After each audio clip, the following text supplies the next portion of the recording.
Hello and welcome back to the Dugout podcast. This is episode number 69. We had a little hiatus last week due to me being deathly ill. It was not good. I could barely speak. But we're back this week, of course, to discuss the international break. I'm joined by by my two co-hosts this week. Laurie Finlayson has come out the woodwork to discuss the events of the international break, and of course, always joined by Ethan Barlow. And the main talking point is, boys, Scotland are going to the World Cup after a sensational 4-2 victory over Denmark. Just obviously, it's been a couple of days, but I'm still riding high. I'm still seeing clips of the goals every single time I go on social media. How are you boys feeling? Yeah, it's excellent. The feeling it still doesn't feel real that Scotland are going to a World Cup in next year, next summer. And yeah, I think you spoke there, Alex, about not being able to speak through illness. I don't think many people could use their voice properly on Tuesday night into Wednesday with the scenes. And I don't think there's anyone better to tell us about those scenes than our other co-host, Mr. Finlayson, obviously at the game and very jealous of him being at the game, but. No, what an experience for everyone who was at the game and not at the game. Yeah, Laurie, Yeah, you were at it, mate. Just tell us what the feeling was like to be at Hampden for probably the greatest game of maybe all of our lives. yeah, I would.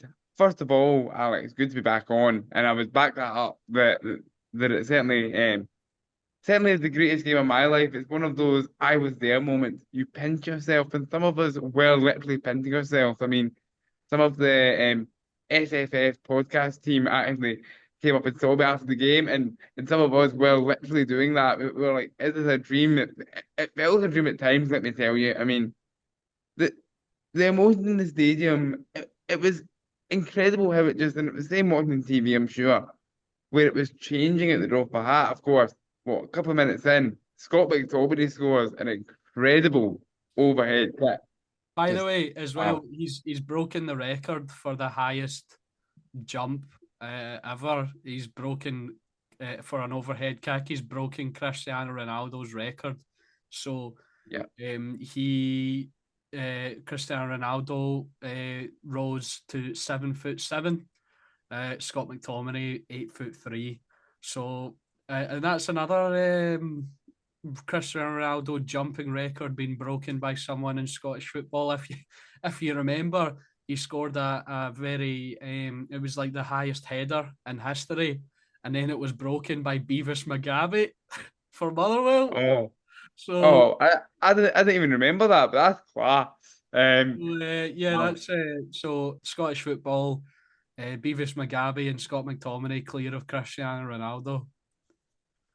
Oh, that is brilliant. But yeah, that goal was incredible, right? But then of course, Denmark, obviously peg us back. They get a penalty, very soft penalty, but I put it outside the box. But in fairness, I'm watching it back. It was on the line, so technically in the box, but soft foul. Hey ho, move on. You want And then actually? obviously, Do you want to discuss that for a wee bit? Because well, let's do it. Yeah, I think it's a really sort of, if obviously we're here to enjoy and bask in the glory, but we do need to talk a little bit about football and sort of controversial decisions. For that one, I'm probably in the unpopular camp of, I think probably if you went and read a rule book, by definition, it's a penalty because Andy Robertson's foot is on the line. The top half of, I can't remember what exact player it was, but his body was sort of in the box. Um, the top half of his body was in the box when he was fouled as well. So I think by definition, it probably is a penalty. Although it did, it would be one that people would look at and go, the guy was outside the box.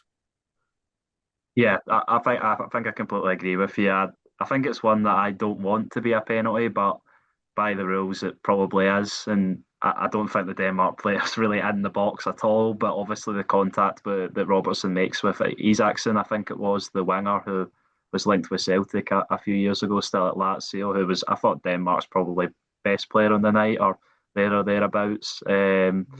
Yeah, it's a really hard one to take at the time, but obviously we can look back on it and have a little giggle now. But yeah, that would have been a harsh way for Scotland to not qualify because they defended so well, the players, and obviously the moment of magic in the first half from Scott McTominay, the stats as you read out, I think it was Stephen Thompson on air who said at half time that it was Michael Jordan like, and it almost was with a Oh, with a I saw a little thing actually.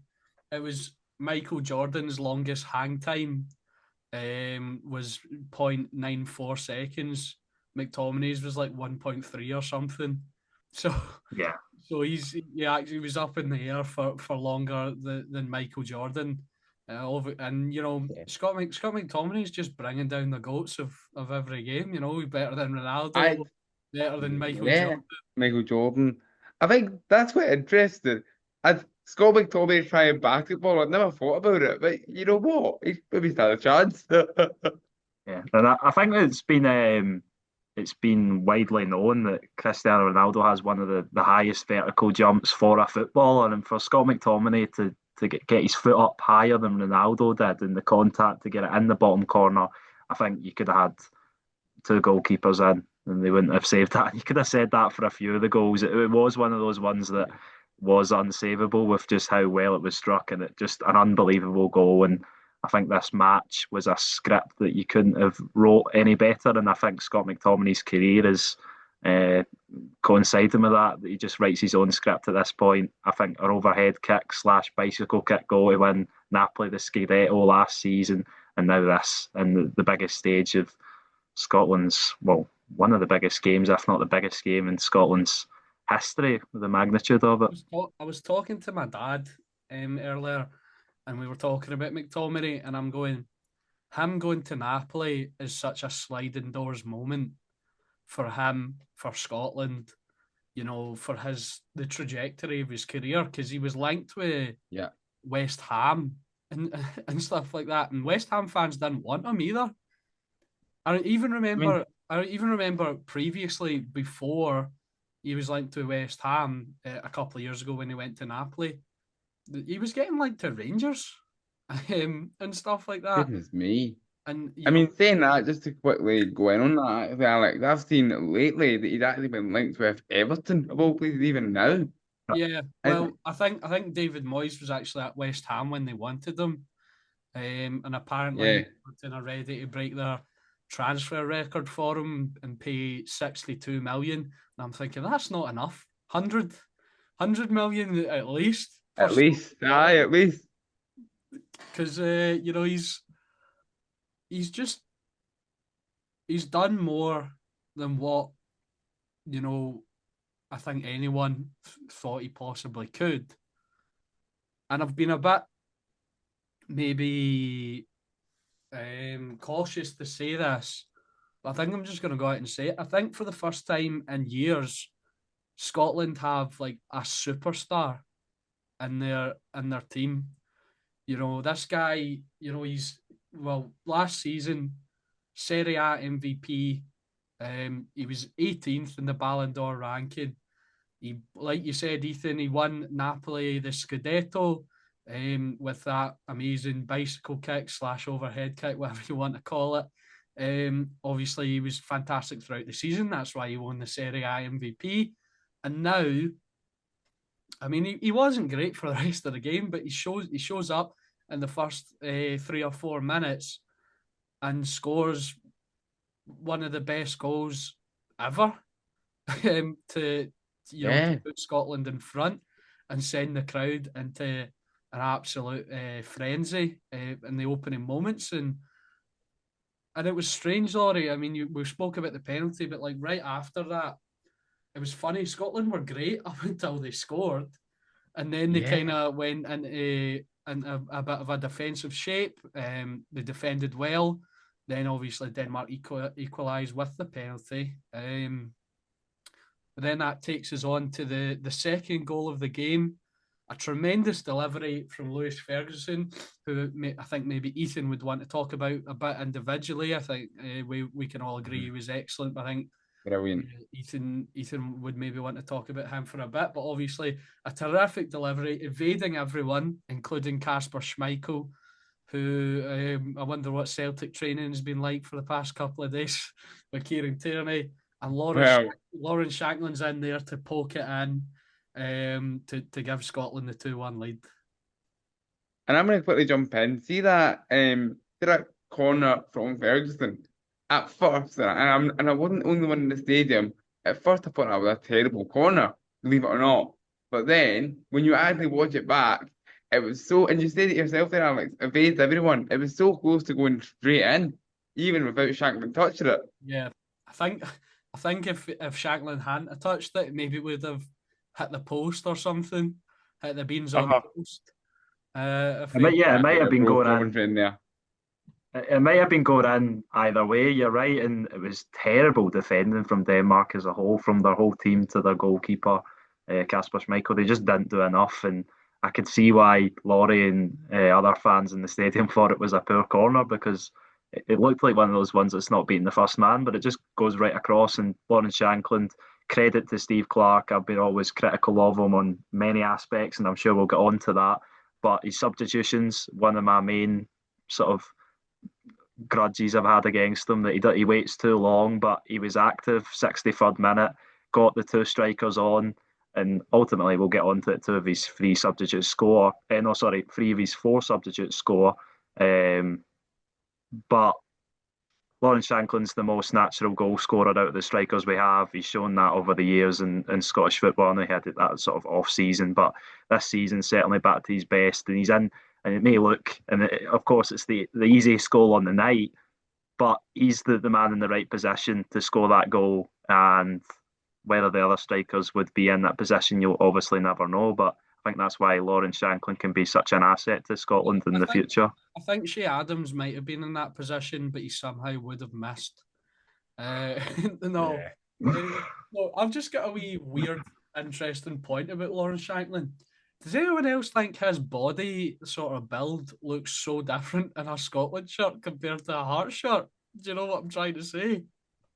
Yeah, No, I I don't don't get know if that. that's I don't know if it's some sort of thing about like Adidas against Hummel, but like yeah, I get what you mean. Obviously, I mean we can say this right now. You can even see on me like these tend to be a bit baggier fitting than a Hummel shirt for what it's worth. So Yeah, yeah, I get you, but I think he also stands out because Shankland is a totally different build to any of our other strikers as well. Of course, people would maybe try and compare him and Adams, but they're totally different. yeah, definitely. And obviously, Lyndon Dykes is just a big, massive lump. And But so is George Hurst. yeah, I forgot about George Hurst. Oh, how mad is that that he's part of the squad? Um, Actually, before we take it on to Denmark's equaliser, and there's no structure to this podcast today. By the way, folks, it's totally all over. No. I think you can tell we're still a bit charged by Yeah. emotion. But before we take it to Denmark's sort of equaliser, and then obviously Kieran Tierney's goal and Kenny McLean's winner. So, we might discuss that as well. But did you guys see the day after sort of Harvey Barnes chirping up about potentially Yeah. being part of the Scotland team? I mean, on one hand, you could say he's a great player, drop your pride, but on the other hand, you could say, well, you didn't want to be a part of us when we were, down in the dumps when we were on this journey to try and qualify. You weren't a part of it, so why should you come? Why should you get the privilege to come now? Did Barnes say that he? I don't know. I'm not too aware on the subject. I obviously seen the other day that he was saying he wouldn't be against it, but did he say before that he wouldn't want to be part of? I think at one point he said he was committed to England. He at one point years ago said he was kind of committed to England and hopeful that he would get in squads. Because bear in mind, of course he had an England one cap wonder, maybe one Dr. James's one cap wonders potentially. Because he could be a one cap wonder for England and then go on to have a career for us. Because I know it's controversial, but I would still take him because he's another option. He's another wide man, which we need. Ben Doak is huge for us, of course. Well, I think that's why. if you put it that I way, think that's, actually, by he's the way, the missing left winger. He could. yeah. And he literally is the missing piece of the puzzle. And the thing is, you mentioned that after we scored, we got a bit defensive, we were in our shell, which may have been deliberate because that's the way Steve Clarke is. I mean, he's a former fullback at the end of the day.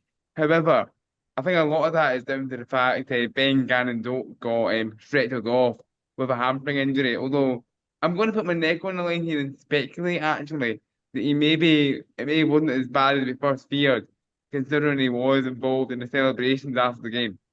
I will. Yeah, John Suter was supposedly injured in the warm up, and he was sprinting all over the pitch as well. So, uh, Yep. yeah. Yeah, hopefully, definitely. But it was concerning when Ben Gannon-Doak went off because it was a loss of that player that can drive Scotland up the pitch, and he done that. Obviously, he does brilliant for the McTominay goal, and he gave Dogger a really tough time when he was on the pitch. Kenny McLean comes on, and few people may be sceptical about that. I'm sure we'll get on to that. There's so many talking points within this squad, not to mention Grant Hanley emerging in the starting 11 after John Souttar was listed alongside Scott McKenna before obviously that injury in the warm up. But yeah, I would certainly, just on the Harvey Barnes point, I would certainly take him. I think. I know maybe he said in the past that he's committed to England and whatever, but naturally, if you're an English player and you're more English, then you're going to be committed to England. And maybe in his younger years, he thought he had a chance of being an English international. Obviously, maybe not going to work out for him that way, and he can still play for Scotland and be a massive asset to us. And we've seen that in the past with other players, so I wouldn't really mind it. I think he's a. If we had other wingers, I would maybe be a wee bit more I don't. reluctant. But the fact that Ben Gannon-Doak is our only real winger, I think Yeah. I I don't don't think you mind. can really afford to turn him down. I don't mind players who maybe hold out for a little bit, like your likes of Shea Adams. Obviously, I think Shea Adams. he joined up when he was still fairly young. And obviously Scott McTominay committed to Scotland from quite a young age. Which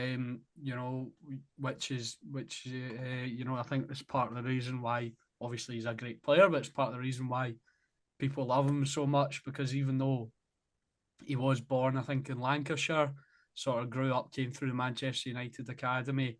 He's played for Scotland from a young age, potentially when he could have played for England. Because if you remember when Scott McTominay was coming through, he was seen as like a big talent, and all these Yeah. years later, it's kind of come to fruition. But he was sort of seen as a big talent. And he's come to, and he's become one of the best players for Scotland over the years. But now Mm. Harvey Barnes, I think my issue with him is he's 27 years old and he's waited this long. I'm not denying he's a great player. He's been good for Newcastle this season. Obviously, I don't think his injury record's the best, but he has been positive for Newcastle this season. I think it's his best season in a while so far. But I think I just have a wee bit of an issue with guys who wait that long to sort of go, well, my chance at England is actually real. It's dead now, so I'll just jump over to Scotland. You know what I mean? And Yeah, I get it.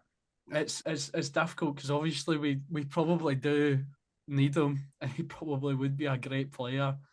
But I just feel like if you weren't willing to come with us even like a couple years earlier. See if he was like 24, 25. Maybe I'm being really weird about this. But I just feel like he's waited till like the very last, like clinging on for dear Yeah. life. And now he's going, obviously he hasn't like committed and said, I'm going to go play for Scotland now. So maybe this is an insane. But then again, you're not insane at all and you're not overreacting. What I would say is though, what gives Scotland fans the fear is Elliot Anderson, who's also got England caps now. He he basically sold the SFA and Steve Clark down the river, went and got into a squad eventually, having played for the 21s and whatnot, and did a few training sessions with Steve Clark, left the squad for reasons unknown to everybody, and then turned up and played for England. So that's what gives people the fear. Yeah, well, Yeah, Like that. he can go do one because he's been talking about Aye. recently about how he loves playing for England and it was the right decision and all that. So Yeah. he can, Aye. he can go do I one. think the thing is that I'm not. I don't know if you agree. I imagine you probably agree, and not too dissimilar to me. But if he gets called up to Scotland and he plays, then great. If he doesn't, also great. I'm not really that bothered on it. We got there without him, and I'm sure we can do a job without him. But obviously, it'd be great to have. He's obviously a very good player, but at the end of the day, wasn't he there for the Yeah, build up? So does he deserve I'm to a be little bit there? like that. If he does come and play for, I'm not going to be kicking off going, oh, I don't want him in the squad. I'm not going to be like boycotting Scotland games. I'm obviously going to watch and support, but I just have a little bit of an issue with, and obviously I'm aware that we're not a good nation in terms of like the world football scale to play for. I mean we've got guys who we've got guys in the team who play in the League One in England and guys who obviously play in the Scottish Premiership and stuff like that. Not as seen as super great leagues, across the world. So, I understand that we're not a super attractive nation to come play for, but I think you've seen over the past few days that sense of pride and patriotism, you'd call it. Obviously, that's often a word associated with America, but it is, it's about you because they're always talking about how they're patriots and all that. But it is a word used to describe sort of your loyalty and your pride and of your country. And I just don't like the fact that the nation that I was born in, I'm proud to be Scottish. And although sometimes it can, it can be a bit annoying being Scottish and we're pessimistic and we self-deprecate and we do all that. We are at the end of the day, I think we are all proud to be from Scotland. And I don't like the fact that my nation is a backup plan for some people. Hmm. I get you, and it is difficult. It just really depends. And we made the point around McTominay and Anderson, Adams, and a few others. It really depends what way you go about it. Whereas you've said, Harvey Barnes has kind of been ripping it a wee bit in terms of holding out for as long as he can. Whereas you say McTominay committed to Scotland at a point when many Scottish players were walking away. It was under Alex McLeish. The team were struggling. Hence why, of course, in the Scott McTominay chant you hear at Hampden, it does say the words, he turned the English down. Whether that's 100% factually true isn't strictly relevant. It's just showing the level of commitment there and knowing what it means. And of course, I think Scott's parents, at least one of them, are Scottish. I think there was chat that when Scott McTominay celebrated his goal, he was looking up into the corporate box to Yeah, see, I he think, his was. mum. Yeah, he was shouting for his mum, so he sort of ran past everyone, and I think Stephen Naismith came up to hug him, and he was just shouting, "Where's my mum?"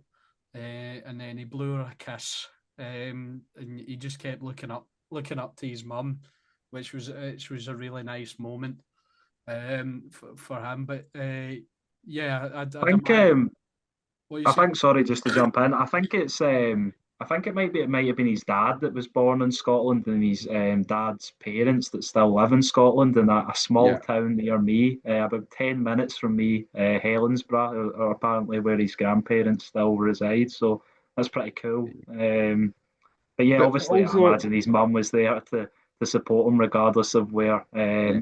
where she was from. But the fact that his mum was there proves a point because he'd embraced being Scottish, she'd embraced being at least half Scottish, and then you say obviously the family from his dad's side, hence why he represents the nation. So that's the sort of mindset we want as fans in the Tartan Army, isn't it? Yeah, Yeah, absolutely. exactly that. Absolutely. And I think as well, part of my issue maybe with Harvey Barnes is there's been talk around him for a couple of years now, and Yeah. he's not really done anything about it. So I don't know. But anyway, just as I've got another funny thing to talk about as well.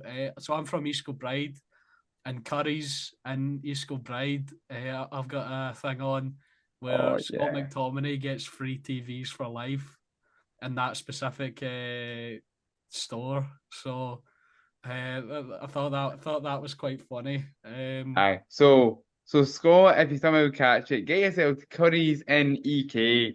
Get yourself the big 120-inch TV that nobody buys, that's probably at the back of the store. Get yourself the biggest, most expensive TV you can Yeah, and watch the overhead go back in beautiful ultra high definition. yeah, mate. You should do ad reads for Curry's. They should. Curry's, if you want to do a wee sponsor deal with us, phone us up. Maybe get us some new cameras, and Laurie could do your ad reads. No, but yeah, what fantastic and moment, and that's also part of it as well, where you see how much it means to a nation, how how much it means to the whole nation, and I think we've spoke about this to death, but even people who aren't really interested in football have like sort of come out and they're talking about it and they're excited about it. It's just how much the world getting to the World Cup means. But I think we're going to take a quick break and we will be back to discuss the rest of the game. And I think Ethan has a quiz for us as well. Moving on to the next segment of the show, we need to talk about Denmark's equaliser, boys. And for me, this was like a real sinking feeling, a moment of like, oh no, well, that's it. I think it was a combination of them scoring, obviously, a nice finish from Patrick Dorgu, some poor defending in there as well. And then the moment about 5 minutes after that, where McGinn just curled it over the bar. And I thought Yeah. that was it. That would have been the moment if we were to win. And in that moment, I thought, classic Scotland, our hearts have been broken again. So close, yet so far. Because I don't know about yours, but I thought I didn't really have much confidence if we'd gone into the playoff. Um, so, No. what were your guys feeling in that moment when Denmark equalised? I didn't feel that, weirdly to say, I didn't feel that disappointed when, obviously, I was very disappointed that Denmark equalised, but I still realised there was a lot of time left. And for some reason, I don't know why, I backed Scotland to get another goal. And even at one each, not when it went one each instantly, because Denmark had been on top the whole game. I think Scotland had one attempt at that point, and even when Lawrence Shankland put Scotland back ahead, they had two attempts by that point. So it was all Denmark, and the concern really came when the first equaliser came around, that Scotland were backs to the wall the whole game, and it's so difficult to sort of switch and go and chase a goal when you've been playing like that. Obviously, the red card, which we forgot to mention, which I think was Oh yeah, never a second yellow card or even a foul. It in real time, in fairness to the referee, and probably for Laurie at the ground, and for me watching the game on the telly, I'm guessing Alex is the same. It did look like a foul, but yeah. I was, that's just how I good was. John McGinn is at Yeah. conning the referees. We were in the pub and I was up shouting at the telly, he's off, he's off, that's a second yellow. And then obviously he did. Um, and then I've seen the replays and I'm thinking, oh, they Yeah, there's not. really sold him there. There's not much in it at all, like that foul. There isn't. I mean, yes, you could argue if with the letter of the law, the guys, why would you risk it? But it's really down to John McGinnon. I'm gonna be nice to the meatball, shall we call him, and call it gamesmanship, right?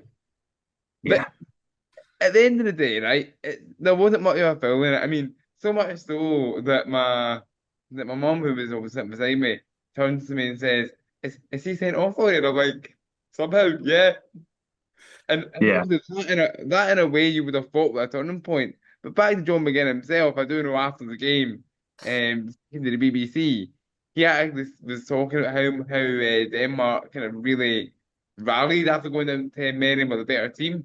He actually called Scotland a bit rubbish, or the team performance a bit rubbish, which wasn't far wrong, but in the ground you weren't caring. And Alex, what you said when you were asking Ethan a moment ago, it really did feel like a sinking feeling at 2-2. I thought it was done, and then when John McGinn just couldn't quite get the curl right on that effort, and it looked fairly close in real time, you just felt right, that is just It typical was. Scottish luck. It was a whisker away from hitting the sort of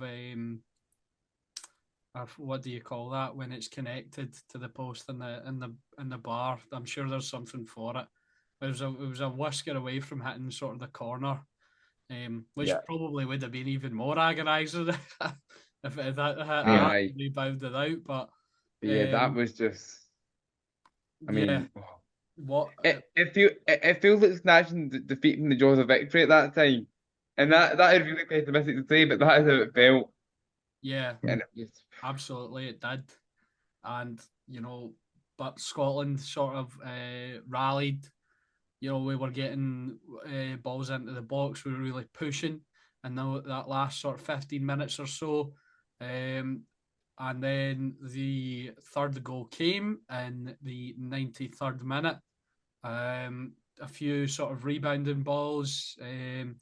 Comes out to Kenny McLean with another, I can't remember, it might have been Robertson alongside him, who Denmark player pressing, McLean hoists it in. yeah. It's sort of rebounding about a poor clearance from Hjulmand, who, by the way, got 2 assists on the evening, I think. So, I was just sorry to cut you off, Alex. I was just looking at the player ratings from the game, and Hillman got a 4.9, and I oh, think it's Oh, solely that down is to that ridiculous. clearance.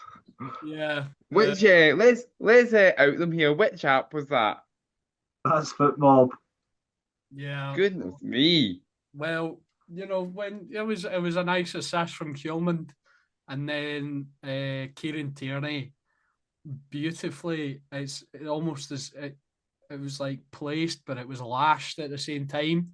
He just, I don't know what other way to say it than he scalped it, curled it past Casper Schmeichel into the sort of bottom corner, you'd call it, kind of midsection of the goal on the lower half. Side netting, an absolutely beautiful finish, and the stadium goes absolutely ballistic Yeah, because we think that's Scotland into the World Cup, yeah. and then it was an unbelievable moment. And Laurie, I know we spoke about what it felt like in the stadium overall, but when Kieran Tierney scored, what was the atmosphere like in the stadium? I mean, I obviously changed a little bit with the fourth goal we'll get onto, but at that time I probably never felt a high in Hampden like it, and I've felt some in the past, obviously, come on. But like, here's the thing, for context, of course, as the game wore on, we were all thinking how many minutes was going to be added on at the end of it. And like myself and people around me, including my uncle, were thinking it was going to be maybe 8 or 9 minutes. And then, of course, the referee, via the fourth official, indicates six. And we're all like, why are you only doing 6 minutes? And then, of course, what was it, 92 minutes? When Kieran Tierney scores that goal. And you think now, just hold on, see it through. Kieran Tierney could be the hero, which in many ways is quite fitting because he's a guy who has obviously struggled with injuries. We know how good a player he is. Obviously, he just came back to Celtic, but it's very, very kind of fitting that a player like him, a player who, to Steve Clarke's credit, who he brings on at right back, which is something you don't see Clarke do. Clarke likes to always deploy Tierney as that third centre back, but he sees an I opportunity to get Keenan going forward, I and will it credit to actually him. actually I saw an interesting tactical breakdown, and it was so it was position it's actually something Pep Guardiola's done in the past. So it's a change. It's to get Kieran Tierney on, so we can, if we're going forward, it can sort of be like a 3 with him in there and get Yeah. as many players forward as possible. However, it didn't sort of work out that way in the end. It ended up being Kenny McLean sort of occupying that position, to sort of cover. So it kind of worked out. And then I saw an interesting angle. You see sort of Tierney's movement when the ball is, and it just makes you sort of remember why these guys are kind of professional footballers. There obviously was a stroke of luck involved, but you see Tierney's movement when the ball's getting hoisted into the box, because initially he's in a wide area so he can put in an in-swinging cross if it comes out to him. But he moves inside to sort of collect the ball because he knows it's not going to come out into the wide area, and it just falls to him absolutely perfectly. Yeah. And I'll say as well, this is not the first time Kieran Tierney has hit a ball like that in a Scotland shirt, albeit the last time he did it, it wasn't in a game that mattered. It was a friendly against Poland. He hit one very similar to that. But to do it at a big stage where you're just on the pitch, unbelievable. It's one of these things you just couldn't write, isn't it? Yeah, and I'll give obviously my credit to all the players and Steve Clark at the end, but this is a substitution that he made that it just worked. And if you brought another right-footed right back on, they don't score that goal. That goal doesn't happen unless you've got Kieran Tierney on the pitch at right back, and ultimately that's why managers make their money. That's why we're not sitting in the Scotland dugout. And I didn't actually appreciate the goal at the time for how good it was. Obviously, it's a great strike from outside the box, but how hard he actually hits the ball and how much curve it gets on it, because it's not right in the corner, as Alex mentioned, but Kasper Schmeichel's not getting anywhere near to it. It whizzes past two Denmark defenders as well. It's an excellent goal. And on any other night, I think it was Kenny McLean that said it, that was the third best goal of the night. But on any other night, that would be a ridiculous goal. But everything was Yeah. ridiculous for Scotland on the night. And as you said, a really nice moment for Kieran Tierney, for someone who's had so many lows in football. And he said that after the match. So that was really nice. And obviously, it didn't quite cap off the night, as we'll obviously get on to. But yeah, a massive goal at the time. And ultimately, the winning goal that takes Scotland to the World Cup. Oh, try to sneak that in while I was off at the toilet there. Kenny McLean's goal was the winning goal because the last goal scored in the game is the winning goal. So we'll talk through it and then we can. Well, you know what? We'll need to get this in the comments. If Yeah, you're we do. watching or listening, please, if you're listening on the Spotify, I don't think you can comment on Spotify, or can you? You can You can? leave comment on Spotify. You can. Okay, so if you're listening on the Spotify, please comment what goal was the winning goal. And if you're obviously watching us on YouTube, please comment what goal you think was the winning goal. Was it Kieran Tierney's, the third to put Scotland ahead, or Kenny McLean's, the clincher with the last kick of the I ball? will maybe we'll clip this up and put a poll on the TikTok as well Yeah, Yeah, you should do. definitely. and see what's happening with that. So we'll talk through the Kenny McLean's winning goal, and then maybe we can discuss the intricacies of what we think a winning goal is. Scotland are on the back foot. Many people calling for the whistle. The ball is won back. Kenny McLean takes it forward. The Denmark players, you could see I think they were just waiting on the whistle by that point. When they lost that ball, they thought that was it. They were sort of half jogging back. And everyone's screaming for Kenny McLean to take it to the corner. Steve Clark was telling him to take it to the corner. Shea Adams was running on the outside. I was thinking, pass it to Shea Adams. Shea Adams take it to the corner. Yeah. But McLean sort of weaves away from the Denmark defender, wrong foots him, creates the space. And Stephen Thompson wasn't thinking take it to the corner. He was shouting, shoot, Aye. shoot. Shoot. He's done him. Aye. He's done him. Kenny McLean from the halfway line lobs Kasper Schmeichel to make it 4-2 and scores the winning goal to send Scotland into the World Cup, USA, Mexico, and Canada 2026. Everyone goes absolutely ballistic again. And you're also, it's a sense of relief as well, because you know that's it done. You've got that. So Yeah. even though that was the last kick of the game, you've got that 2-goal cushion now, even if there's something that could happen in that moment. And I couldn't believe it. Also, as well, three of the best goals I think I've seen in one game. I mean, Kieran Tierney's was excellent as well, but I think the other two are on another level. But three fantastic goals. I mean, Lauren, you don't take. I think Lauren Shankland's kind of been lost in all this discussion. I mean, every goal counts Yeah. counts the same. But it's just because the other three were so spectacular, and I love. There's just that moment of like behind Kenny McLean of that shot of Schmeichel. He's kind of like tracking back, and then he has that moment of, oh crap, this is going Oh, over me, this yeah. is going in, and he starts trying to sprint to stop it, but he can't.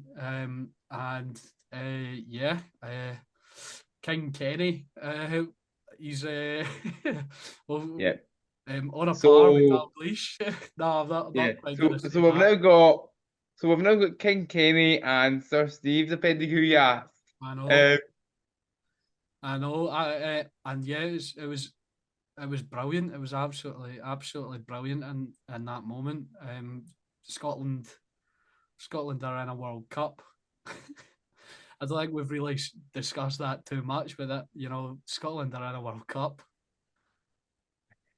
it's mental, and obviously right now the dust hasn't settled enough for us to get into the ports, the seedings, and all that, because no one really knows at this point. Of course, the kind of date for all that is the 5th of December. Get that one in your diary strips.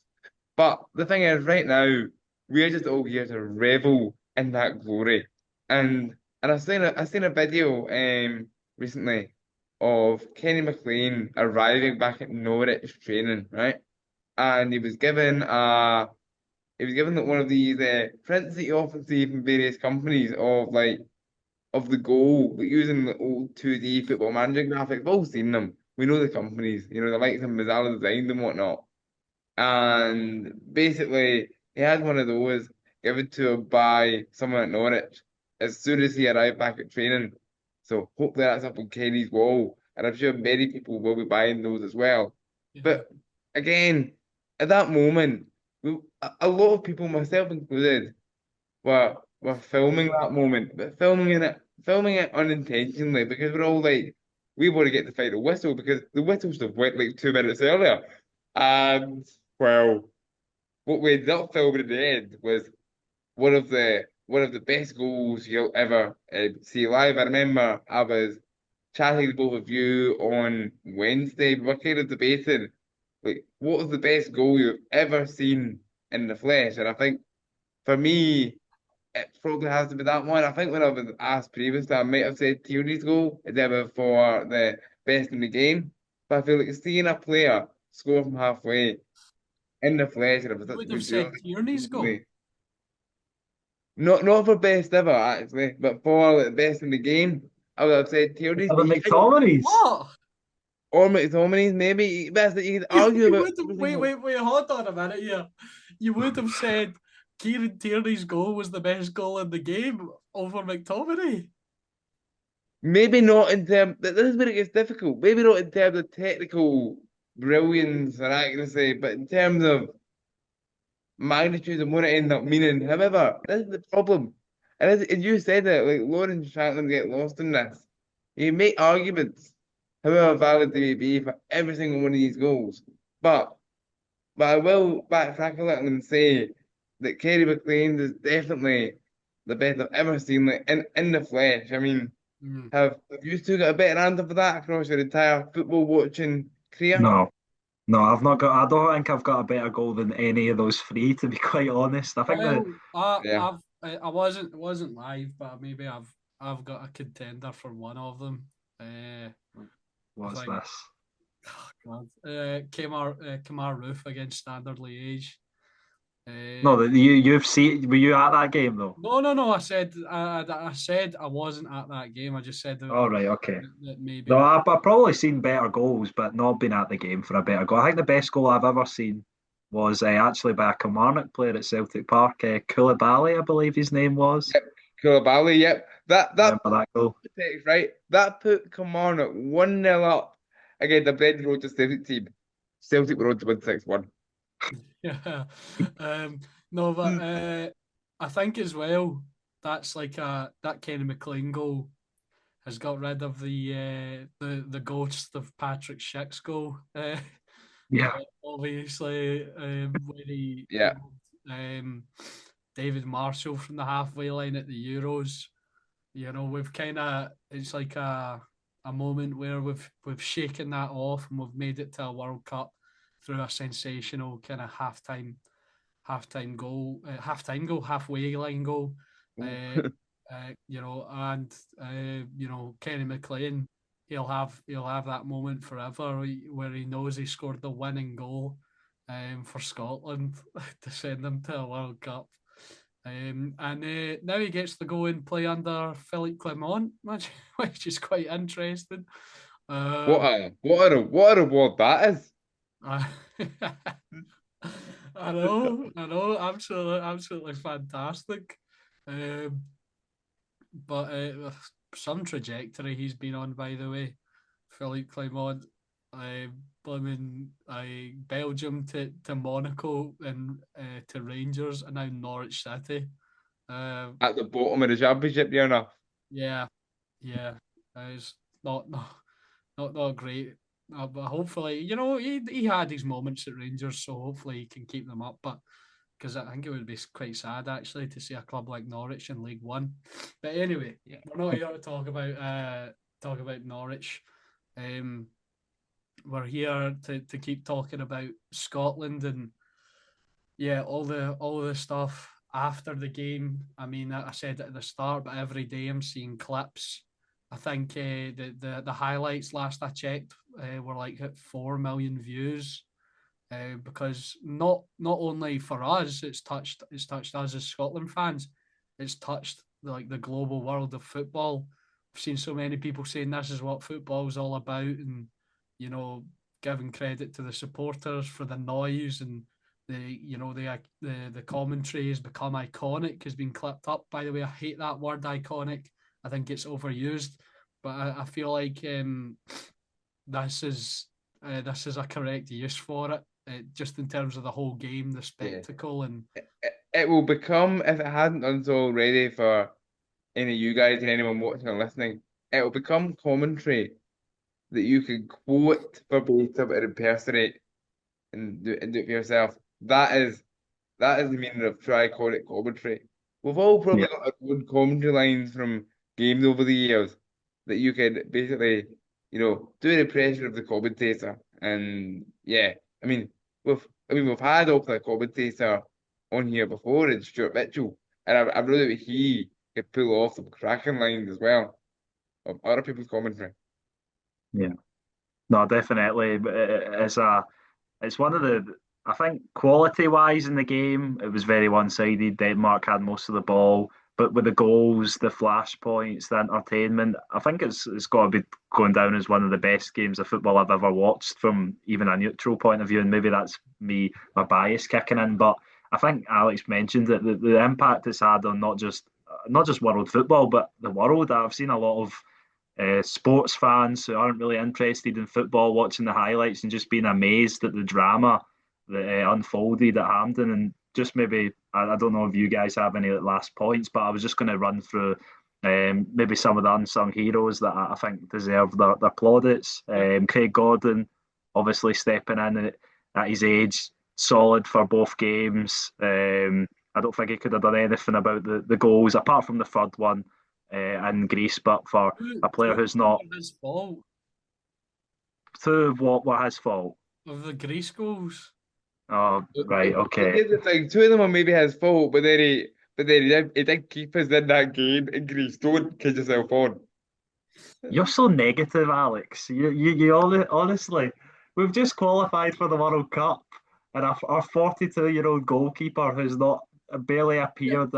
problems don't go away if you sweep them under the rug, you know. Yes, So but let's just be happy and celebrate the fact that Craig Gordon, who's barely, well, he hasn't played a competitive minute for Hearts this season, unless I'm mistaken, has come in and been, I would say, reasonably solid. I think he was at fault for one goal of the five Scotland conceded across the two games, the third one in Greece. But apart from that, he made some big saves and he stepped up when needed. Grant Hanley being thrown in, obviously after John Sutter's warm-up injury, and I are was you finally sceptical of off that. the hand? You're talking about me being negative. Are you finally off the Hanley hate train? No, no. I am not on a hate. I'm not on a hate train. I don't use that word, but I have always been skeptical of Grant Hanley. I'll admit that, and he's still a player that at times doesn't fill me with the greatest of confidence. But I've got to take my hat off to what he done. He came in and he was solid alongside Scott McKenna, who also came in to start for a massive game. So credit to both of them. Andy Robertson, I didn't think he had his best game throughout, but I thought he was really good in points and leads the team to the World Cup for the first Yeah, time in well, obviously he did 28 give away years. the penalty. He did give away the penalty, you're right, but I thought he was good in moments, and I think he deserves his credit for the amount he's contributed to this Scotland side over the years. Who else? Lewis Ferguson. Lewis Ferguson. Yeah, I thought he was probably my man of the match on the night for the work he done in front of the defence. He was the most deep line midfielder. He just done all the hard yards that you maybe don't see or don't appreciate as much. But in that first half, when Scotland were backs to the wall for almost all of it, the amount Look, of times he can broke I up play and can I made float you guys tackles was remarkable. can I float you guys a question? Obviously, I it would be safe to assume probably Gilmore would have been starting if he wasn't injured, right? Um, However, do you think after sort of this sort, especially the performance against Denmark, do you think there's a case for Lewis Ferguson now to sort of make a claim to being part of that? Because he's always kind of been on the periphery. I mean, he's always been seen as a really, really good player, but he's always been seen on the periphery of that McTominay, McGinn, when it was McGregor as well, now Gilmore. He's always been seen as a player just sort of on the outside. Do you think there's a case for him now to sort of stamp his place in the starting 11? Yeah, I think this is possible. This possibly headaches for months down the line, but I think Lewis Ferguson's undroppable after that performance. I really do. I just don't think you could take him out the team. And I've been one who's not been too high on him with his appearances for the national team. I know he's a very talented player, but I just don't think he's always been best utilised and played at his best for the national team. I think that would maybe be fair to say, but I thought he put in a performance of a lifetime on Tuesday night, and I think he deserves to keep his place going forward. I'd be inclined to agree. Just I think he's been a bit of a slow burner in a Scotland shirt, but I feel like he's really starting to get to grips with it now and know the kind of levels and responsibility it takes to play for and start for a national team. Obviously, helped by playing at such a high level in Bologna and being obviously their captain at point as well. So I think he's definitely got it within him.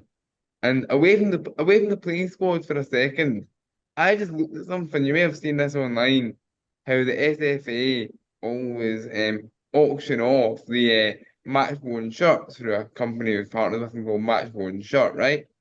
The auctions are still going on for a further 12 days, and I'm not encouraging anyone to bid here, right?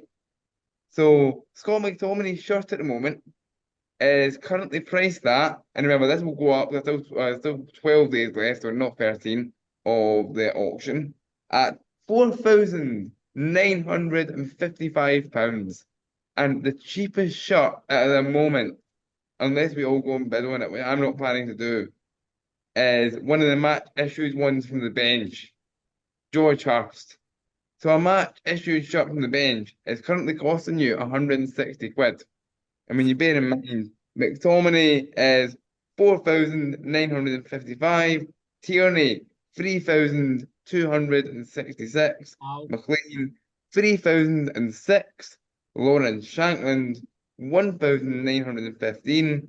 You've got Andy Robertson, 1,513. And at the moment, Craig Gordon, £969. And remember, 12 days left on that, so it'll just keep going up.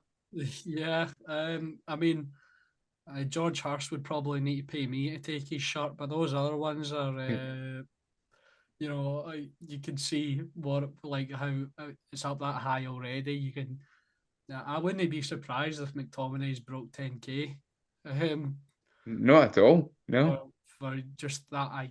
I'm using that word again. That iconic moment, the overhead kick, and a crucial World Cup. Historic moment. Let's change it. Historic moment. A historic moment, yeah, a historic moment in the history of Scottish football, in the history of the entirety of this nation. It will live on forever. I mean, I've got the still of him jumping in the air as my home screen. And I don't think I'll be changing that for a very long time unless Rangers win the Champions League in the next couple of years or something, which will not happen, We'll be all right. obviously. What'd you say, Ethan? I think we'll be all right. I don't think the lock screen will be getting Aye. changed. Yeah, unless, well, I'll probably change it if Scotland make it out of the group to whoever scores one of the important goals in that. I'll probably change it to that, and then by the end of the summer, I'll be changing it to Andy Robertson holding that golden trophy. Yeah, hopefully. No, but in all seriousness, I spoke about unsung heroes, and this isn't someone who's an unsung hero, but someone who's very much debated between the Tartan Army and further away is Steve Clarke, and I think I've been one of his critics, but I've got to give him lots of credit. He went against his sort of philosophy with the early subs, and it worked. Three of his four subs scored, as I said. The way the team played, the way the team kept going, the way the team got the goals, and it's. I think you need to say that it's no coincidence that this Scotland team keep turning up the results. I know the performances haven't been great this campaign, but the way we ended this campaign must give those players so much confidence going into the group stage that they can do something this time around, and hopefully they can. And I think obviously I want them to do very well, and I'm a lot more confident than I was 2 matches ago, where after the Belarus game I was talking about Scotland getting to a World Cup and not wanting to just be the embarrassment again. And I don't think we will. I think we will go to that tournament and compete. And I have a lot of belief in the players. You've seen the unity with them after the game. And obviously, it would be easy when they've just qualified for a World Cup. But it feels like there's something different with this group of players and that they can really kick on and do something. Yeah, we just need to get the stinkers in every pot. So please let us get the worst team in every single pot, because I bet you we're the worst Well, team in pot C. So you never know. You never know. We could get lucky. But the narrative around Steve Clarke, for me, as someone who has been publicly very pro Clarke, mostly due to my club allegiances, is really interesting because for years, even before he left Kilmarnock, Kelly fans referred to him as Sir Steve because the club's stadium announcer at the time, Gavin Wallace, really pushed for this. And I'll tell you something, Steve Clarke absolutely despises being called Sir Steve. I mean, he said so much in the press, and I remember Gavin did a speech, or Gavin hosted a speech with Steve Clarke once, and it was he started it with, "So Steve, I think I can call you that again now. You banned me from it after the winning game a few months ago. So put it this way, Steve Clarke will be hating all this credit. He likes giving credit to his players, but you notice now, you have the likes of First Minister John Swinney and SFA Chief Executive Ian Maxwell, both not exactly quelling the flames on the Sir Steve shouts, and many members of the Tartan Army even calling for a statue. But here's the question. oh God, Steve Clarke, is Steve Clarke the greatest Scotland manager of all time? no, I don't think so. I think there's a lot of variables to it. Um, extended tournaments, different avenues to get into tournaments that other managers didn't have. However, what I will say, if he gets us out the group, he's very, for me, I'm not saying he's He's Yeah, like, yeah, I get you. I'm not saying he's like far away. He's very close for me. If he gets us out the group, the first manager to ever do it, undoubtedly. He's the greatest Scotland manager of all time. Um, what Alex, sorry, I just want to ask, who is the greatest Scottish manager of all time at the minute then? Or the greatest Scotland manager, sorry. that's really tough because there was a few really good ones. That sounds so Rangersy, but if he hadn't been asked back to Rangers and had maintained his position um, within within the national team for an extended period of time, I think there could have been a real case for Walter Smith. Because if But he he didn't. He didn't do anything for Scotland though. Yeah, no, but no, but the point I'm saying, I'm He not was saying, getting somewhere. I I didn't get say you. he is. I'm just saying there are extenuating circumstances for other managers that maybe could have. I oh, see, to be honest, I'm not the I'm not the best historian on Scotland managers, to be totally honest. So, I mean, he's definitely the best one in the past. I'm not saying Walter Smith's better than him for Scotland. I think Walter Smith's a better manager than him. Um, but I mean, he's definitely the best, probably this century at least. Yeah, But I feel like there are others in the past that maybe I couldn't name. That it sounds kind of yeah, hypocritical that I'm not naming names, but just based off of like the sort of achievements. However, you could argue that in the past we've had much better squads with genuine world class players, yeah. and we've not been able to. I mean, there was one year, I can't remember what year it was, but my my dad told me there was one year Scotland were heading to the World Cup and they practically threw a victory party before they were away because they Yeah, thought they were going to that score. was in the that was in the 80s. Was it? I want to 86, I say think it 82 was, or was it? 86, 86, I think. And of course, Ali McLeod was the Scotland manager at the time. I mean, look up for maybe people who haven't seen this or even yourself, Alex, don't know. Look up Ali's Tartan Army, maybe on YouTube or Spotify. They recorded a song in which they basically said Scotland were going to win a World Cup. And then they obviously crashed out the group. So, no, but Yeah, um, I I still see this. This is going to sound insane, but I still really don't like Steve Clarke or the style of play, but you've got to respect him now and you've got to give him credit for what he's done. And if he does get us out the group, I'd probably need to say, I probably would say he's the greatest Scotland manager ever. Now we're moving on to the quiz section of the show. Ethan has prepared a little quiz for us about sort of the international break. It's not exclusively Scotland, although I'm sure there's a couple of Scotland questions in there. So I'll just hand it over to Ethan, and me and Laurie can compete against each other to see who is the most cleverest man alive. Take it away, Ethan. Yeah, go to Alex. I've got 10 questions sort of on the international break as a whole, and then three Scotland specific ones at the end. I'll just you can if you have got somewhere or something to note down your answers, we can reveal them all at the end. Is that Yeah, well, okay with both of you? why Yeah, don't we've all we got why we've don't we all got do it? information devices. Why don't we put our answers in text and then send them all to you at the end, and you Yeah, have a list of our answers. yeah, we can do that. So yeah, there's 10 questions. There's a variation of what the answer needs to be.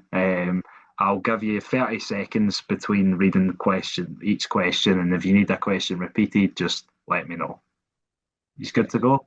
Yep. Yep.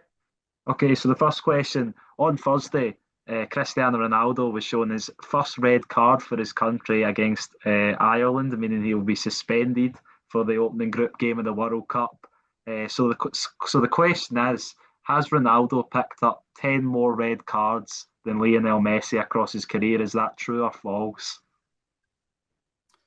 Okay, that's Okay. interesting. Because you don't really think of when you think of the two of them, you think of Ronaldo as the more, I don't know, one likely to get a red card. So it's definitely an interesting question to start on. Um, it's tough. I think I've got my answer though, but yeah, definitely a tough one. Although I can't think of many other red cards for Cristiano Ronaldo, so um, it's a good one to start off on, Ethan. It gets you thinking. Yeah. Pure. Well, he's both ready to move on to the next question. Yeah. Yeah, ready. Okay.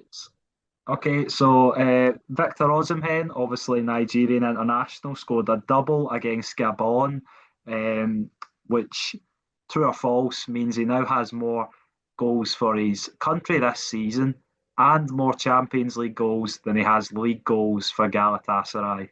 True or false? Okay. Well, They're both separate as well, so more international goals and more Champions League goals than league oh, goals for Galatasaray. also Is like that true or false? more goals for Nigeria than league goals and more champion like so they're like separate. Yes, So both of them. Yeah, it's not separate. combined. Both of them or none of them is the question. True or false? Okay, cool, Mm-hmm. Cool. cool. He's been lighting it up in the UCL this season. Maybe. Uh, so yeah, no, Let me know when you're ready and I'll move on to the next one. well Victor. Yeah, I just good. well, I'm, Victor. I'm good to go. If you want to talk about Victor Osimhen, you can.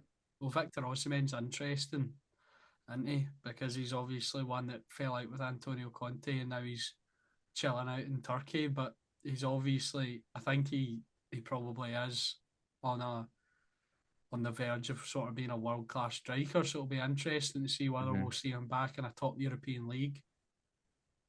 Yeah, Yeah, I think we will. certainly. I think we will. Yeah, and moving on to the next question. This is a sort of kind of Scottish football related one. Benjamin Nygren scored a consolation for Sweden in a 4-1 defeat against Switzerland. How many goals has he netted for his national team? Is it one, two, or three?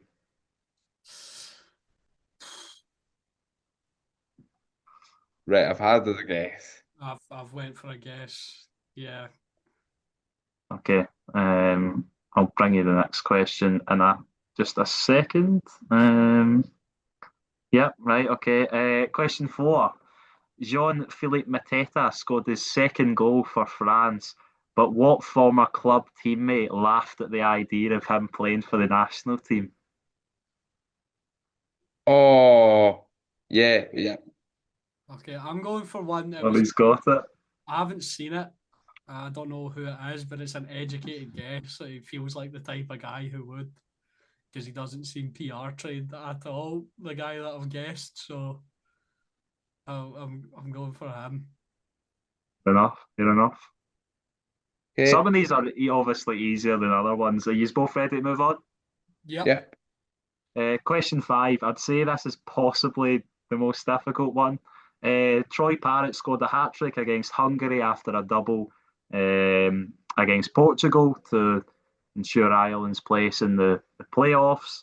I'm guessing everyone obviously seen the scenes in that game. Yeah. Those But our moment for us qualifying for the World Cup and obviously Ireland getting playoffs has been compared quite a lot just for the absolute limbs. yeah, but obviously we went one step better because we went to the actual tournament where they've still got to play two rounds. But the question is anyway, name three clubs that he's played for. Okay. So it can be current or in the past. Any three clubs he's made an appearance for. Okay.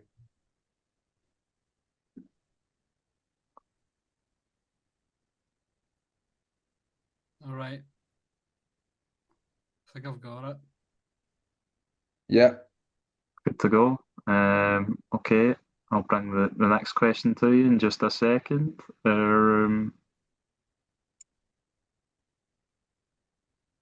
Okay. Uh, DR Congo beat Nigeria on penalties to advance to the Intercontinental Playoffs. Name the two SPFL players in the squad. The DR Congo squad. Yes, Oh the my. Oh, Dominican Republic of Congo. Democratic Republic, but yeah, Democratic, yeah, sorry. Yeah, I realised that as I aye. Are, said it. are we going to get done for spelling? No, you're not going to get done for spelling as long as I know what player it is. Uh, Okay. I know one of them, but I don't know. Oh, jeez. Take a guess, obviously. Should I give you a point if you get one of them? No, you need to get both of them to get the point. Oh, I might need Oh, a little bit of time on this question. yeah. The, I've I've definitely got one, but I'm not sure about the other. Ethan, I swear we've talked about this guy a few days ago. Not the obvious one, but the other one. Well, I think you could make the case that both of them are obvious. Well, I think some people see one as more obvious than the other, but yeah, that's the difficulty of it. What I'll say Wait, for th- a this is kind a of bit. I think a little hint for some people, Oh, and this oh, person listen as well. No, I think Alex has just got it. Uh, we, we were we were first one, we were talking for about you, him, Alex. and I mistakenly said me and Ethan were talking about him, and I mistakenly said he played for another nation, and I was baffled that he would even get called up to that nation. But I yeah, figured out who it is. I have one of the two of them, and this one person does have caps for another nation, but not at senior level. If that's a hint for you. Okay, I think that could be the case for both of them. Wow, there But, you go. but yeah, okay, I'm guessing you're ready to move on to the seventh question. yep. Yeah. Okay, so Kane, Arnautovic, and Depay scored 8 goals in qualifying, only in European qualifying, sorry, only beaten out by Erling Haaland. How many goals did he manage across Norway's qualifying campaign? Closest wins, and if you get it bang on, you get 2 points. So Okay. there was 6 games in qualifying, or were they in a bigger group? I'll reveal that. That's not to because that tells you how many games they played at least. I believe they were in a six-team group. If it would tell me here. Um, okay, yes, they were in a six-team group. So did they play 10 or 8? 10. Because I saw some teams played 8 games. I'm pretty sure because there was Uh, games as oh well. yeah, they might have been in a five-team group then. No, yeah, they were in a five-team group, not a six-team group. I think they played 8. Although my software isn't working very well at the moment.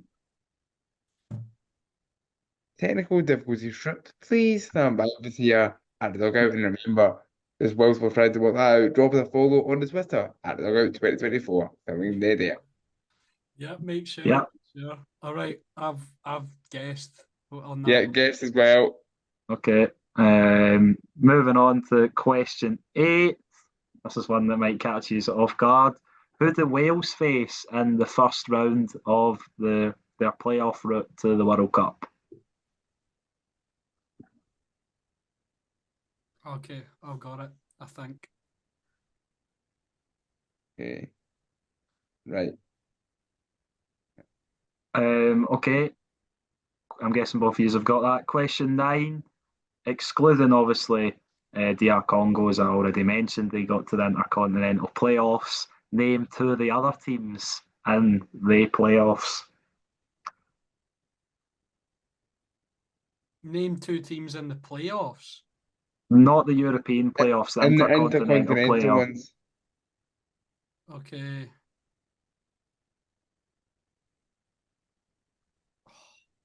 Uh, It's difficult questions. You know. uh, I saw do you know what's so annoying? I saw like the list the other day posted by 433. I can only remember one. Um, I Just let me think know I've when you're got ready one. to move on to I the think I've got final. one, but I'm not confident in said one. uh, oh, think. think. Uh, Wait, did DR Congo qualified for the playoffs? They qualified for the Intercontinental playoffs, but it's excluding them. You can't name them because Yeah, I yeah, already yeah. gave you that Obviously, answer. obviously. For some reason, I thought they automatically qualified.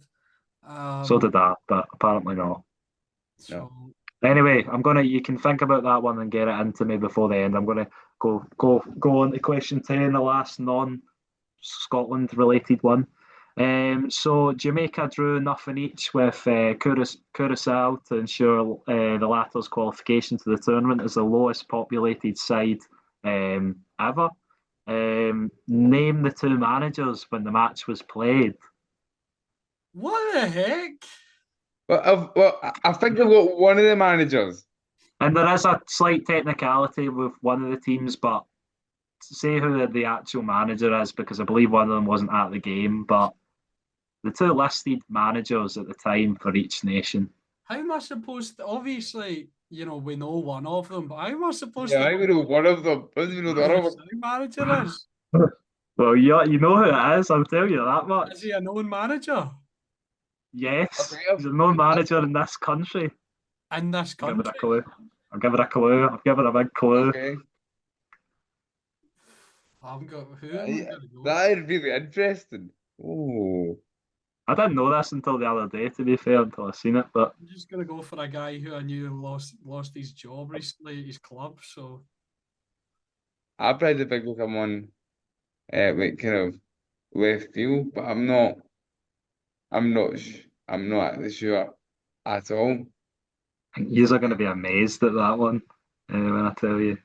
Curacao manager, right? Let's see what I think, right. okay, I'm ready to move on. This this individual that I'm putting in as an answer, I'm almost certain is not the manager of Curacao, but then I did it again. Okay, I'll move on to the final three questions, the Scotland related ones. So Kenny McLean, obviously the goal scorer for the fourth goal the other night, was famously pictured with what alcoholic beverage to celebrate Norwich City's 2020 title win? Okay. Do I get an extra point for the flavour? No, you don't get an extra point for the flavour, no. Oh, boo! A Scottish delicacy. We hint there. Okay, question two of this part. The uncle of which Scotland player, spoke to Sky Sports outside the ground after the match?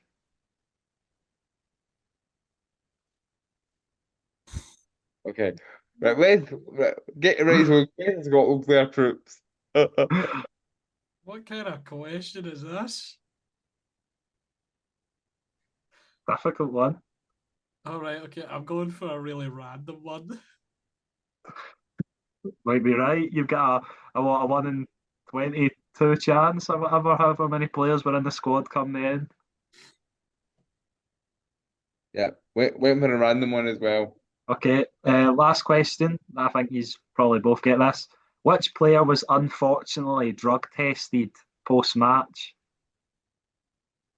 Oh, he was, and they were pretty raging about it. Um, Yeah, All right, I've sent my answers. okay. yeah, and there there we go. Mine are sent over to, so you can mark a homework. Okay, so for the first question, it was has Ronaldo picked up 10 more red cards than Messi across his career? He's both actually went for false, and it's actually true. Oh, Ronaldo has picked up 10 more red cards than Messi, which is quite crazy, but yeah, true. I can't really think of many Ronaldo red cards. Can't think of almost any Messi red cards, though, that's the thing. Yeah, but the only Ronaldo red card I can think of is the one the other night. Yeah, But but then you I'm got, gonna I I remember don't quite a know. few. Yeah, because you're a professional Ronaldo hater. No, but I don't know. I just didn't remember them. I remember one he got for Man United. I think it was at the Etihad, a second yellow for handball. Believe he got one for Juventus or maybe a couple. He got some for Real Madrid as well, obviously. Um, Okay. Victor Oz. Moving on, so nothing each. The Victor Osimhen question: had he scored more goals for Nigeria this season and more goals in the Champions League than he had scored league goals for Galatasaray? Both of yous put true. It was true, so both of yous get a point there.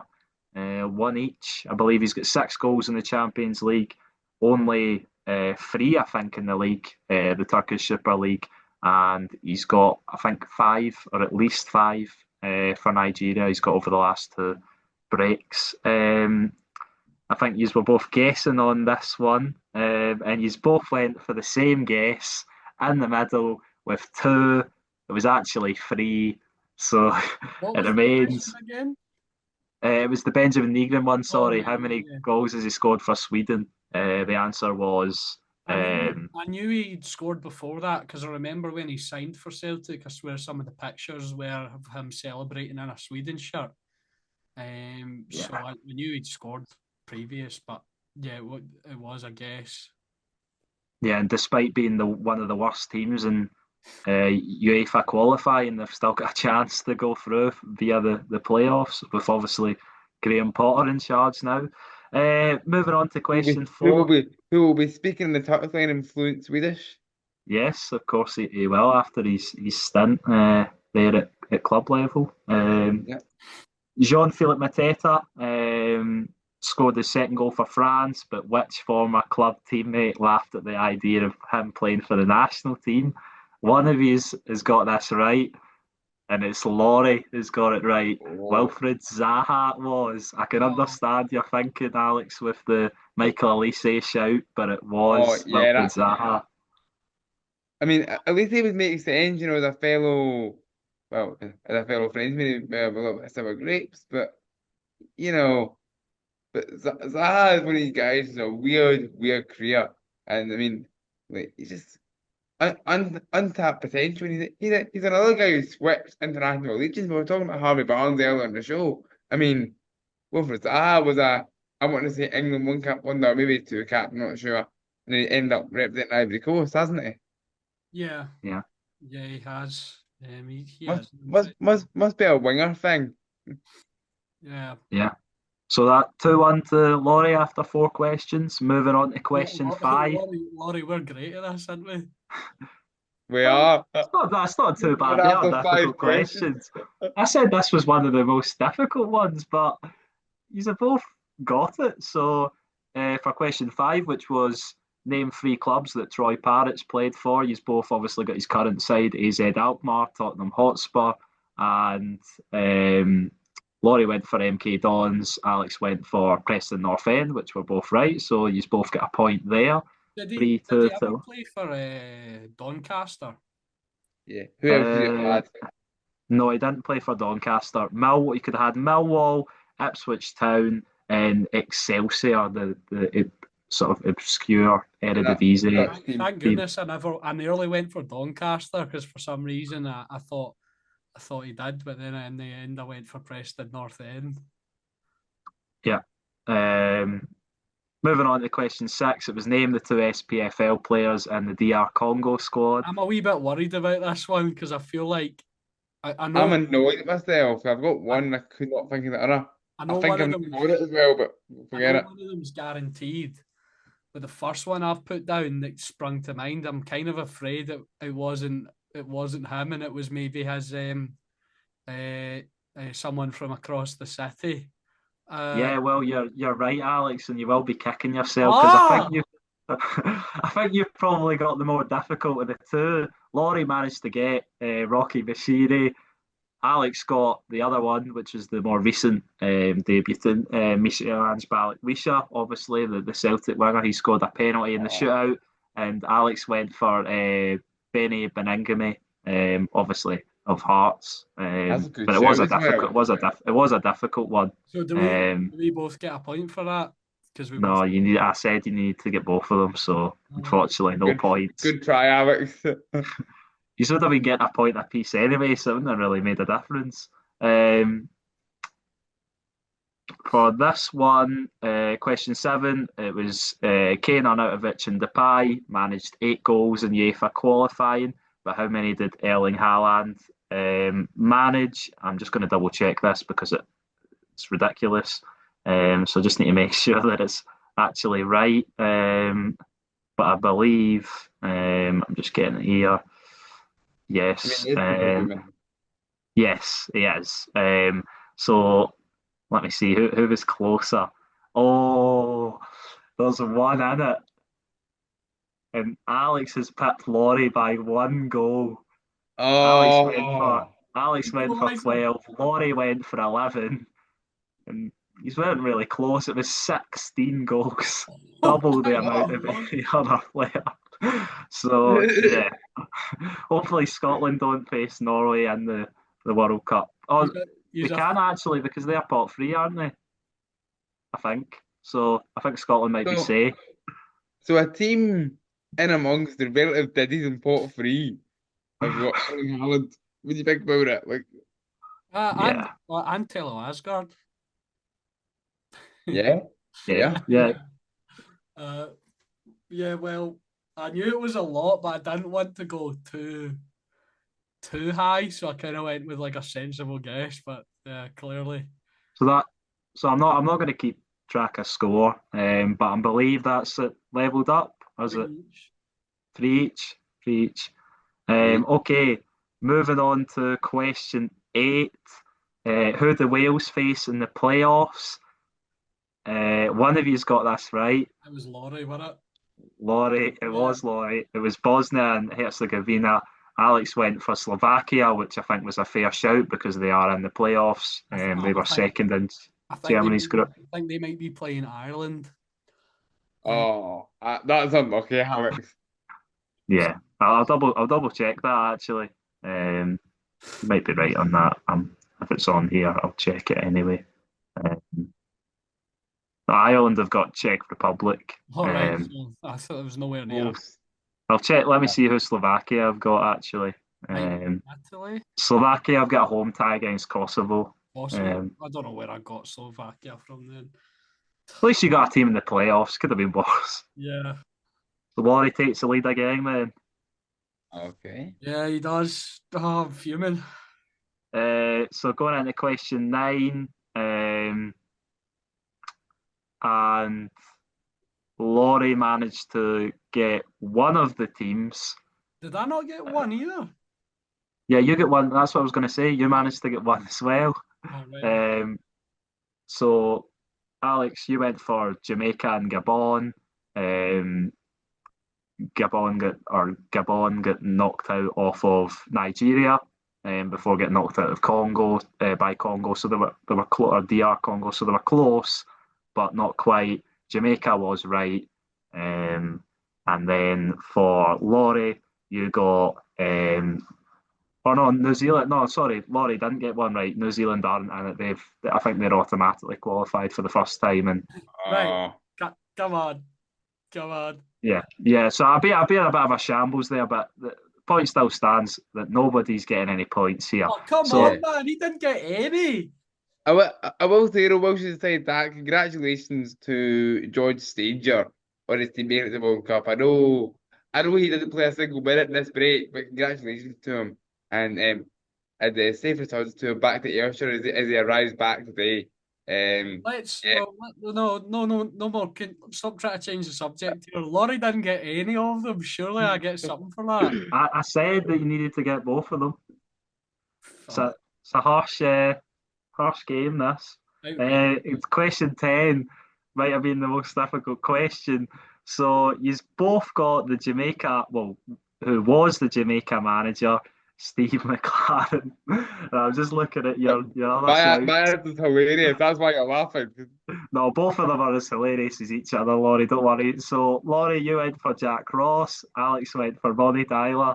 The answer is Dick Advocat. Oh Oh no my, way, he's, man. he's still managing. God. Yeah, he's their manager. Last What? I heard, he Right. was out in UAE or something. No disrespect to him, I'm not being ageist, but what age is Dick Advocat? I don't know, but I believe I just seen I think he's going to be the oldest manager to be at the World Cup, quite possibly. So I think that tells you how. Um, yeah, Dick Advocat will, if he manages them at the World Cup, he will become the oldest coach. So yeah, that's quite the record for the obviously former Rangers manager, and that's why I You said know about what? the And having just looked there, he is 78. You know, it's older than Martin O'Neill. you know what's annoying? I was trying to think of Dutch managers, right? Because obviously you would think it would be a Dutch manager. But I couldn't think of Yeah, any. Yeah, I just went for like a European, like classic, like white European manager kind of vibe thing. Because yeah. I'll tell you the first person that came to my mind before you said something about the league, Ethan. The first person that came to my mind was Ronald Koeman, but I thought surely not. He yeah. made himself in charge of the Dutch team.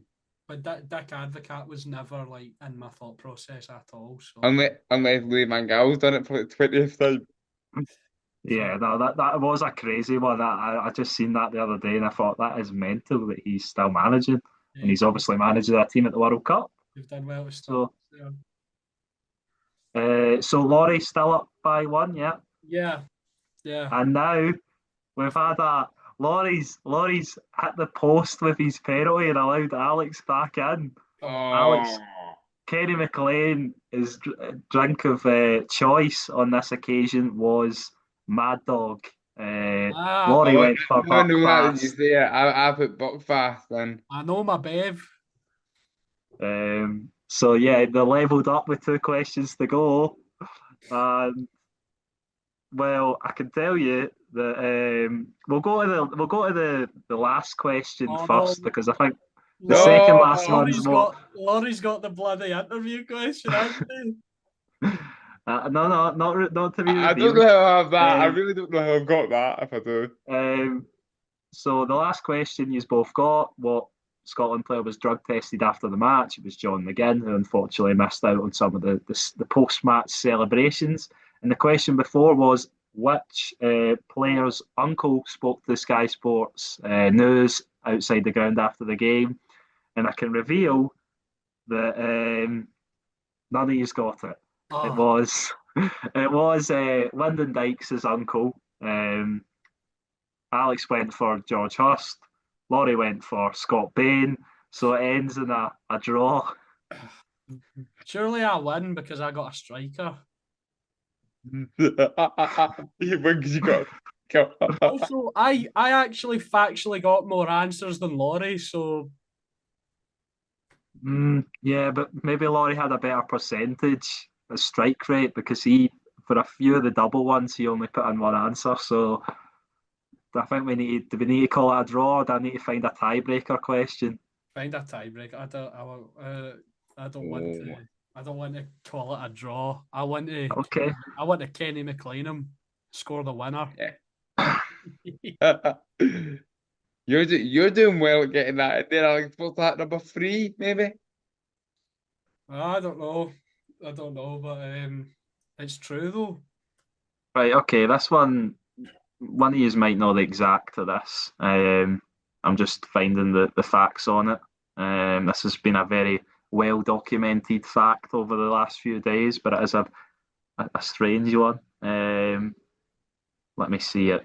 I just need to find it. Apologies. Um, Apologies to the audio listeners on this one. yeah, I know that they're not really being. So Laurie, who've Kelly got at the weekend? Well, Motherwell at Rugby Park. Thanks. I mean, Kelly are in terrible form. I mean, we've lost our last five. Stuart Kettlewell under pressure. I mean, you could say the kettle is boiling. I mean, could it all boil over tomorrow? Maybe. Right.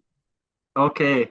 So I think we might have mentioned this earlier in the podcast, but it'll be interesting to see if any of you know the exact number.